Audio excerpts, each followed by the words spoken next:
Yes, 2 doses. Within how much time? Within a few minutes if it does not work. Okay. Okay. So for our antidysrhythmic, again, all antidysrhythmics can cause dysrhythmias. I cannot emphasize that enough, okay? If you have a patient that you are giving an antidysrhythmic, you need to be watching that monitor. You need to be evaluating if there's a therapeutic response, right? Is it fixing the thing that we're trying to fix? And is it causing another dysrhythmia? Hypersensitivity reactions can be common with these. They do cause like a lot of nausea, vomiting, diarrhea. We have a lot of GI effects with these as well, just because we're changing that perfusion and changing things really quickly. So think about if you've ever had an instance where all of a sudden you were just like super nervous or super scared to where your heart is racing, you feel like the blood consolidating to your core, right? You feel like you're nauseous all of a sudden. They're feeling that, okay? Dizziness, headache, again, we can have blurred vision. And again, because we are slowing conduction, we can have a prolonged QT. We need to watch that as well, because that is going to be a contraindication for some other medications that we might give. Again, we're not going into that, but again, know that there are some things where we're really going to have to look at our ECGs closely before we give things. Again, if there's any kind of block or cardiogenic shock, we should not be using these. And it is contraindicated to use more than one antidysrhythmic because, again, we are at extreme risk already of dysrhythmias occurring, which is why we're giving these very carefully. If we're giving more than one, I guarantee you're going to cause a dysrhythmia. Okay, we're not doing that. After giving 2, is that when they cardio over if it doesn't work? Yeah, typically. Or they might try the amiodarone drip. They can try a few other things, or diltiazem, things like that.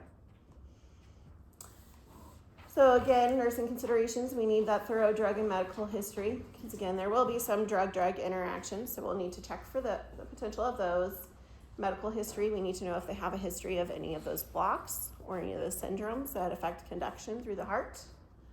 Again, we have to have that cardiac monitoring, which includes having that ECG, blood pressure checks every 15, and of course we need to have their SAT probe on as well, and also be watching temperature, just because we can have some fluctuations in that as well. Okay, monitor the patient's general heart and lung sounds. Again, we need to make sure everything is perfusing well, that we're not backing anything up. And then because we're affecting the flow of these electrolytes through the channels, we can have effects on potassium. So we need to make sure that we're monitoring potassium levels. Okay. Does it typically go up or down? It depends on which one you're getting. Okay. Assess for those contraindications or those interactions. Some of these will have plasma drug levels that we can draw. So if it does, then we need to make sure we're watching those. Again, monitor for the therapeutic response, but also monitor for those toxic effects. Patient education. So again, that's going to be very important when we're giving these, and especially because, like I said, we do have PO forms for a few of them in order to keep patients from re-entering these dysrhythmias. So they need to make sure that they're taking the medication as prescribed, on schedule, and the preparation that is done, and paying attention to the preparation, right? So telling them, like, don't be crushing or chewing these medications. That's going to be very, very important with these, right? Important with all of our medications anyways, but especially with these. They need to contact their provider, the clinic, if they miss a dose, because they need to get guidance on what to do, because depending on timing, right, that's going to decide whether or not they should take an additional dose and things like that, or take the dose versus before the next dose. Know the signs and symptoms of worsening dysrhythmia or toxic effects. So if the drug's not working for them, if we're not getting the therapeutic response that we would like, then of course they're going to feel things like palpitations. They're going to have shortness of breath and dizziness and have edema and stuff like that with flow issues. So we need them to know what those are, and then also those toxic effects. Depending on which drug it is that we're giving them, they need to know the signs and symptoms of that.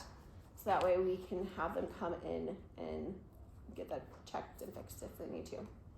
And then any of those that are taking like beta blockers and digoxin, they need to know how to take their pulse and to contact their provider if their heart rate is being below 60, so that way they can get guidance from their provider on if they need to change what kind of medication they have, or if they just need to hold that dose, maybe there's something else that's going on with the patient.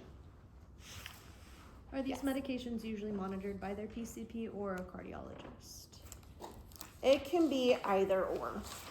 So ideally they should see a cardiologist, but they're going to typically have like a cardiology follow-up once everything is set, only like once a year. Whereas typically if you have multiple issues like this, then you should be seeing your regular provider every like 3 to 6 months, right? So it'll be kind of a combination. All right, so let's talk about Maria again. So 3 years have gone by now, and Maria presents to the emergency department as she's been having some palpitations that leave her feeling short of breath and wore out. They do an EKG on her, which shows her having some frequent runs of ventricular tachycardia. What kinds of medications can they use to treat this? Yeah, so specifically, like what classifications? Which are the ones that we would use? Calcium channel blockers. Calcium channel blockers. What else? So depending on how frequent it is, right, she may need to be admitted to the hospital, get on a drip. They need to evaluate for the cause, right, and try to treat that as well. But then, of course, we need to make sure that if she's predisposed to this, that she's on a medication long term to keep her from going into it. So it seems like the calcium channel blockers would also work. Yep. Most of them, right? Really, most of them would work. But so again, what are nursing considerations? Say they've fixed the acute issue and now she's going home on maintenance. Teach her how to take her blood pressure and her pulse. Good. And What ask else? her to keep it diary. Yes, Take them scheduled. absolutely. Do not crush, chew, or drink. Right, good. Worry about the potential orthostatic hypertension and the dizziness and Like take them at the same time every day, is that one of the? Yes. Yes, right, because we want to keep those levels consistent, so taking them at the same time every day is going to be important. Like, she needs to set an alarm on her phone, kind of thing, to be stressed, right? Notify the provider if she's like feeling like this is Yeah, not- if she's feeling worse, then she needs to contact her provider or go into BC, right, whichever is appropriate, depending on how badly she's feeling. Good. Okay, let's move on to our coagulation modifiers. Why is it so important to have time in this? Like, why is time of day, why is that so? So if she's kind of lazy about her medicine, and say maybe she sleeps in one day and she gets up at 11 o'clock, and it, you know, maybe she had a late night, had a wedding to go to, partied a little too much, takes it at 11 o'clock in the morning, and then the next day, she gets up for work and she takes it at 6. So it's just really like crazy imbalance. Right, because then if this medication is one that is meant to be an extended release and lasts for over a full 24 hours, now she has more of the medication than she needs in her system, right? What's that going to put her at risk for? Toxicity. Finding out toxicity and dysrhythmia, right? So it is very important that they take these medications exactly as prescribed, and again, they need to be consistent, making sure to take it at the same time. Good questions. Is it better to take it morning or night? Most patients take it in the morning. Okay. But the main thing is just being consistent.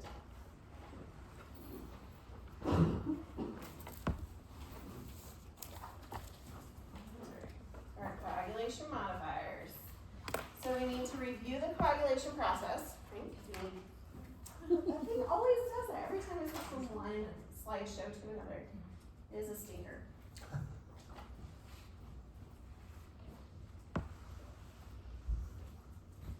It's really hard.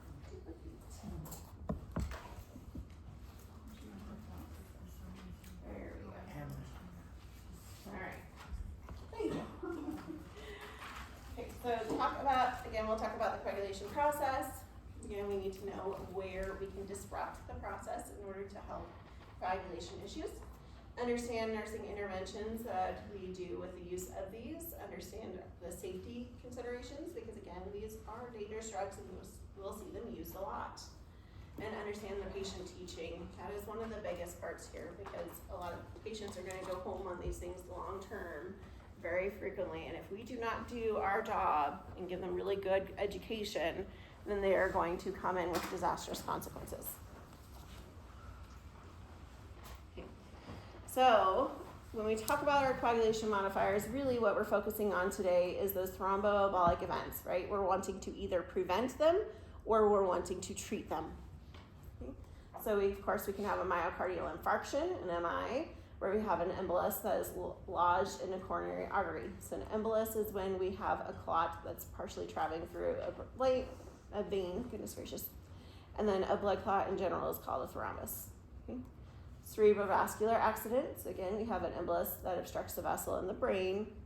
Pulmonary embolism, now we're in our pulmonary circulation, and a deep vein thrombosis is going to be an embolus within a vein in the leg. Okay. So when we think about the coagulation process, what is the first step? Anybody remember? Is it PT, something like that, or labs? Well, so think about how the clotting occurs. So first we have our platelets, right? And so our platelets, as they recognize that there's an injury, are going to respond, and they're going to become more sticky, and they're going to clump together, right? Okay, and then next we have activation of those clotting factors. So we have the thrombin, which again is going to form a little plug there to help keep everything together. So first we've got the platelet plug, and then we need to get that thrombin and fibrin all together. And we have different factors that can activate these. So we'll talk about those a little bit more as we go. And then now say we have this clot and the vessel underneath has started to repair and we don't need the clot anymore. What then happens? It eventually breaks off. Great, we have the fibrin, and so we have the fibrinogen process in order to help break that down, right? Because we don't want it to just break off, right? Because then we'll have a clot just traveling around, but we want to break it apart when it's no longer useful for our body. That was pretty fast. So the fibrinolytic system, again, it serves as a balance to the coagulation process. If our clot is no longer needed, then that fibrin will bind to the plasminogen in order to release or convert it to plasmin that can then break down the fibrin that's holding all of that together and prevent further complications. Because again, we don't just want it to go free and go floating around. We want it to break down because we don't need it anymore. So we have several different kinds of coagulation modifying drugs that we can use. First are anticoagulants. Okay. So those inhibit the action or the formation of the clotting factors, preventing the clot formation. Those are going to work on different clotting factors, and that's going to be the primary difference on how they work and our considerations with them. Our antiplatelets, those prevent the platelets from either becoming sticky in the first place to be able to come together, or they work on keeping that platelets from coming together with the other platelets. Okay, so they prevent them from getting that plug, either way that is doing it. Our hemorrhagics, so these alter platelet function without actually keeping them from working. Main thing to know with these is that if we have issues of flow, that's when we use these. So things like Raynaud's, okay, where we have constriction there that is going to help thin out the viscosity of the blood, mainly is where we see effects there, in order to help keep those areas perfused. Would that be like sickle cell too? Sickle cell anemia for those ones? Yeah, we could potentially see with those. Yeah. And then our thrombolytics. These are when we are using these to lyse or break down Pharm clots. Again, we don't want the clots traveling around and getting all over, so we have our thrombolytics. And then our antifibrinolytics and hemostatics. These promote blood coagulation, and this is mostly going to be in an issue where the person is bleeding too much and we need to stop that. anticoagulants. So the term antithrombotic is another one that you may see used to describe these drugs. These do not change a clot that is already formed. Okay, so the clot's still going to be there, but what it does is it helps prevent intravascular thrombosis by decreasing the blood coagulability to keep more clot from forming on there and allowing the body time to do its job in breaking down that clot.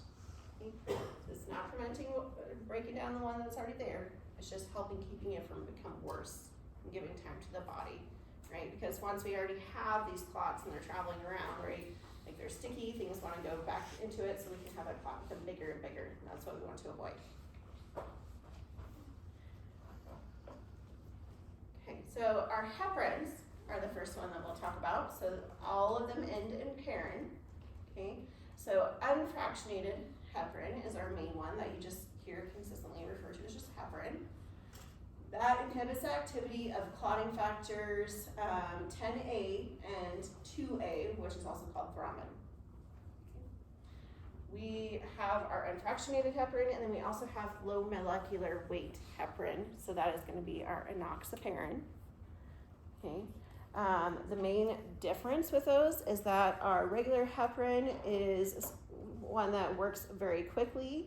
Our enoxaparin takes a little bit longer and it lasts longer in the body as well. Heparin's more quick and more short acting. Okay. It's obtained from the lungs or the intestinal mucosa of pigs, and it comes in concentrations varying from 10 to 40,000 units per milliliter. Can you see why this is such a potentially dangerous drug? Right? We have a huge variability in the concentrations that we have. So it is very 10,000 or 10 to 40,000? 10 to 40,000. 10. Yeah. So we need to be very careful with making sure that we are getting the correct concentration and that we are verifying our dosages. Okay? And it can be used prophylactically or therapeutically. Because again, we can either be using it to prevent a clot from occurring, or we can be using it once there already is a clot to prevent things from becoming worse. So heparin safety, we're going to mainly focus on the IV side of it, although we'll talk about sub-Q as well, which of course we talked about last term in lab also. But when we're giving heparin IV, every single dose that you ever give of heparin needs to be verified. That through an IV needs to be verified by another nurse. Okay, and this is not somebody else coming in and signing off on the computer that you're giving it. This is somebody else coming and looking with you at the vial, at your syringe, at your pump programming, depending on what you're giving, whether it's an IV push or we're doing an infusion, and really truly making sure that everything matches as it should. Okay, do not be lazy about double sign-offs. I have seen those nurses and I have seen it come back to bite them. Okay? Because if you sign off that somebody else has the correct thing and then the patient has a reaction because it was not correct as it should have been, you're at risk for your license as well. Okay? So again, we have to have 2-arm verification if it's going in an IV, no matter what. When we are giving an IV, we need to make sure that we are monitoring levels, because again, heparin will work very quickly and has a rapid action. So we monitor this with Q6 labs if we have an infusion going, or we monitor it by, if it was just a push, then we would want to make sure that we know what the levels are beforehand. And depending on where you are for facility, our APTT, our activated potential thrombin time, our partial thrombin time, goodness gracious, is the one that used to be standard, and some facilities will still use it, but a lot have gone to the anti-10A assay, okay? Just because it is more specific to the heparin action because of that factor 10A action there. And again, we'll monitor that every 6 hours. And then with that infusion, we will adjust our dosing based upon what those levels are. Because again, we want to have a therapeutic action, so we're going for particular levels, but we do not want to have too great of an action to where we are causing the patient to be at a really high bleeding risk, right? Sub-Q, like we said, we did talk about last term, but we want to make sure that it's given in areas of deep sub-Q fat. Really, you are only giving heparin sub-Q in the stomach, okay? Unless there's a reason that you cannot give it there, because we want that deep sub-Q fat. Rotate those sites, right? We're gonna stay with 2 inches away from the umbilicus, as well as anything else that may be on the stomach. We're never going to massage these, right? Because that is going to cause more bleeding underneath. And again, remember, it works very, very quickly, so those anticoagulant effects are immediate. Be very careful. Heparin toxicity is something that we need to be careful of as well. So if the patient has too much heparin in the body, then we will start to see signs that they are too thinned out, right? So they may potentially be bleeding from somewhere. So we can see hematuria, which is, right, melena, right? If they have vomiting, we can see blood in there. What are petechiae? Right, so little broken vessels, and then we see bleeding through in the microvascular. We can see abnormal bruising, right? So, I mean, some bruising is to be expected, and you will see it with heparin injections or Lovenox injections. You'll see little tiny bits, but if it's spreading out and it's deep purple and things like that, that's a sign that we need to be paying attention to those levels. And then if their gum or mucosa are bleeding, especially when they're brushing their teeth and stuff like that, and if it's new or worsened bleeding than what is typical if they have gum disease already, then again, we need to be watching for this. If we see signs of this, we need to stop the drug and we need to check our levels, right? Because we don't want that to have that continuing infusing while we send a lab that's potentially going to take an hour to come back and give this person a bunch more heparin. Okay?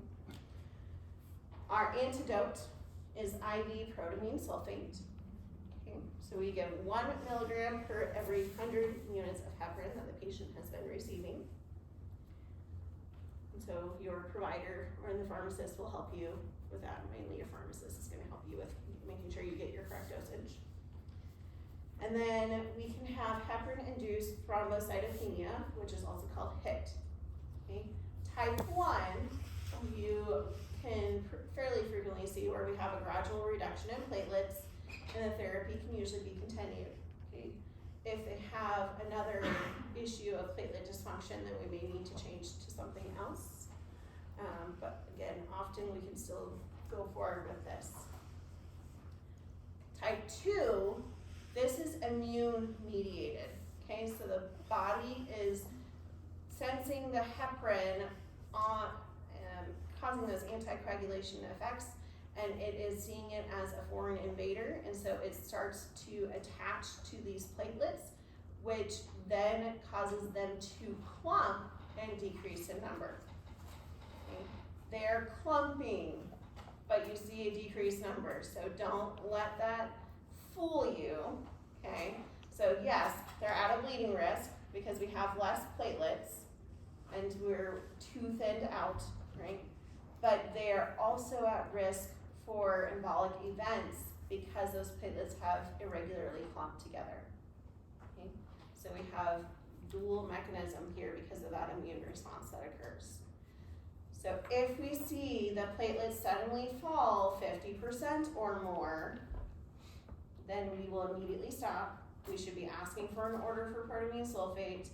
Again, we need to be treating this, okay? Because that person can die either from bleeding out or from an embolic event. Next anticoagulant that we'll talk about will be our warfarin or Coumadin. Okay? These are vitamin K antagonists. So vitamin K in our body helps to provide those clotting factors. It helps keep us from bleeding out. So it works on clotting factors 2, 9, and 10. And the effects last for 36 to 42 hours with our warfarin. Okay? We need to, again, monitor for therapeutic levels with this. So our prothrombin time The international ratio, the INR, is particularly what we pay attention to here, but it's PT INR, it comes together. Our normal INR, for those of us who do not need to be anticoagulated, is less than 1.1. Our therapeutic range is going to be between 2 and 3.5, okay? But what range number you're particularly looking for is going to be based off of what your provider wants. So make sure you know what their target is. But that's where we expect to see that, somewhere within there. Okay. If we can keep it on the lower side of this range, right, like that's good, because then we're anticoagulated but not as great of risk. Since it works on vitamin K, and it's a vitamin K antagonist, what do you think is one of our biggest factors in controlling how this medication is working?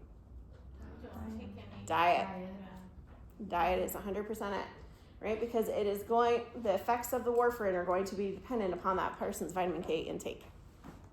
Which means they need to take less. So not necessarily. They need to be consistent is the main thing.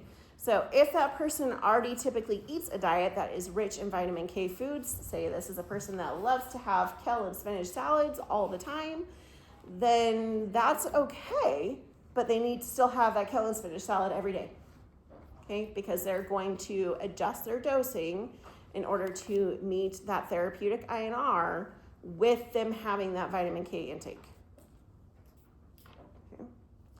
So again, main thing is consistency. So for a lot of people, right, because let's be honest, most people that need anticoagulation and things like that aren't necessarily going to be people that love eating kale salads all the time.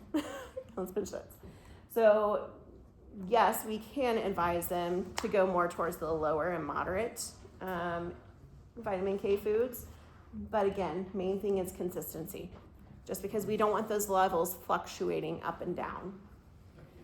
And then, of course, we also need to make sure that we're paying attention to those herbal interactions that can increase bleeding risk. So ginger, garlic, St. John's wort, the kava kava, ginkgo biloba, all of those things, right? And so again, if a person loves their garlic, we're going to tell them, well, maybe we should back off a little bit on that, right? Because that's going to put them at increased risk. But dietary considerations are very, very important with this drug. So again, we need to be doing our job as nurses to educate our patient appropriately. I cannot emphasize that enough, because if this person doesn't even know what foods contain vitamin K, how are they possibly going to control that? Right? We need to give them handouts and information to make sure that they are prepared to keep their levels safe. We can also have warfarin toxicity. So with toxicity of this, again, we'll have signs of bleeding, petechiae, bruising, blood and stool, urine, etc. GI bleeds, severe headache, and dizziness is also another big sign with this. So if they're starting to feel dizzy and have a headache all the time, that's a good indicator that we need to check what their warfarin levels are. It can take the liver between 36 to 42 hours to be able to naturally create the clotting factors needed to reverse these effects. So if it is severe enough, then we are going to need to help the body out. Okay? So our antidote for that would be vitamin K. Okay? But instead of having them intake it orally, if we have severe bleeding occurring, then we're going to give it to them IV. Okay? Phytonadione, goodness gracious, I just call it vitamin K1. 10 milligrams IV is typical, although it could be between 5 to 10. But just know that IV vitamin K is dangerous to give. I know it's a vitamin, and so you'll want to think that it's safe, but it's not. Okay? It is very important that we dilute this. It is very important that we give it very slowly. Sometimes you will get an order for an IV push, because we do have emergent situations where it's more of a risk to delay. But ideally, we want to dilute it enough to give it over 30 minutes or more in an infusion, okay? But even if you do have to give it in a push, then it needs to be very diluted, and you're going to give it very slow, okay? You're going to feel like you are standing there forever, because there's a very high risk, a pretty high risk of